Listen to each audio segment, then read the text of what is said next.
पापा पापा, ये लोग क्या कर रहे हैं यहाँ पानी के पास? ये शुगर केन क्यों लगाया है यहाँ पर? लाइट क्यों लगा रहे हैं? दिवाली तो खत्म हो गई ना, फिर लाइट क्यों लगा रहे हैं? बताओ ना पापा, बताओ ना प्लीज। ओ, मैं तो भूल ही गया था, छठ पूजा आने वाला है। ये छठ पूजा क्या होता है पापा? छठ पूजा नहीं, छठ पूजा। ये बिहार, यूपी, उत्तराखंड में बहुत फेमस है। अब तो लगभग हर बड़े शहरों में मनाया जाने लगा है। छठ सिर्फ एक पर्व नहीं है, बल्कि महापर्व है जो पूरे 4 दिन चलता है। नहाए खाए से इसकी शुरुआत होती है, जो डूबते और उगते सूर्य को अर्घ्य देकर समाप्त होती है। ये पर्व साल में 2 बार मनाया जाता है, पहली बार चैत्र में और दूसरी बार कार्तिक में। पारिवारिक सुख समृद्धि और मनोवांछित फल प्राप्ति के लिए ये पर्व मनाया जाता है। इसका अलग ऐतिहासिक महत्व भी है। माता सीता ने भी की थी सूर्यदेव की पूजा। एक मान्यता के अनुसार जब राम सीता 14 साल के वनवास के बाद अयोध्या लौटे थे, तब रावण वध के पाप से मुक्त होने के लिए उन्होंने ऋषि मुनियों के आदेश पर राज सूर्य यज्ञ करने का फैसला लिया। पूजा के लिए उन्होंने मुग्दल ऋषि को आमंत्रित किया।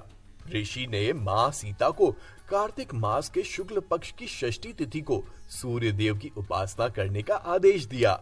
इससे सीता ने मुग्दल ऋषि के आश्रम में रहकर 6 दिनों तक सूर्य देव भगवान की पूजा की। महाभारत काल से हुई थी छठ पूजा।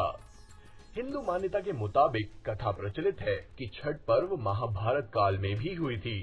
इस पर्व को सबसे पहले सूर्य पुत्र कर्ण ने सूर्य की पूजा करके शुरू किया था।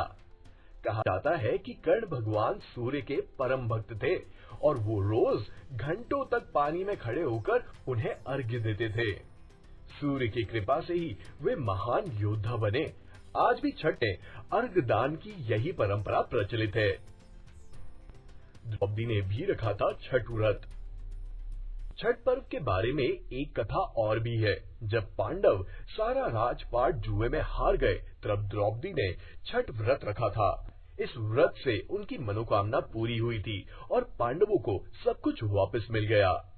लोक परंपरा के अनुसार सूर्य देव और छठी मैया का संबंध भाई बहन का है, इसीलिए छठ के मौके पर सूर्य की आराधना फलदायी मानी गई है।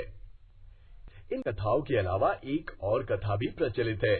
पुराणों के अनुसार प्रियव्रत नामक एक राजा की कोई संतान नहीं थी। उस राजा को संतान प्राप्ति के लिए महर्षि कश्यप ने पुत्र यष्टि यज्ञ करने का परामर्श दिया।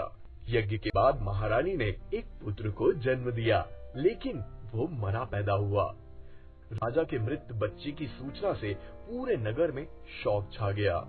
जब राजा मृत बच्चे को दफनाने की तैयारी कर रहे थे, तभी आसमान से एक देवी ने कहा, मैं षष्ठी देवी हूँ, विश्व के समस्त बालकों की रक्षिका हूँ। इतना कहकर देवी ने शिशु के मृत शरीर को स्पर्श किया, जिससे वे जीवित हो उठा।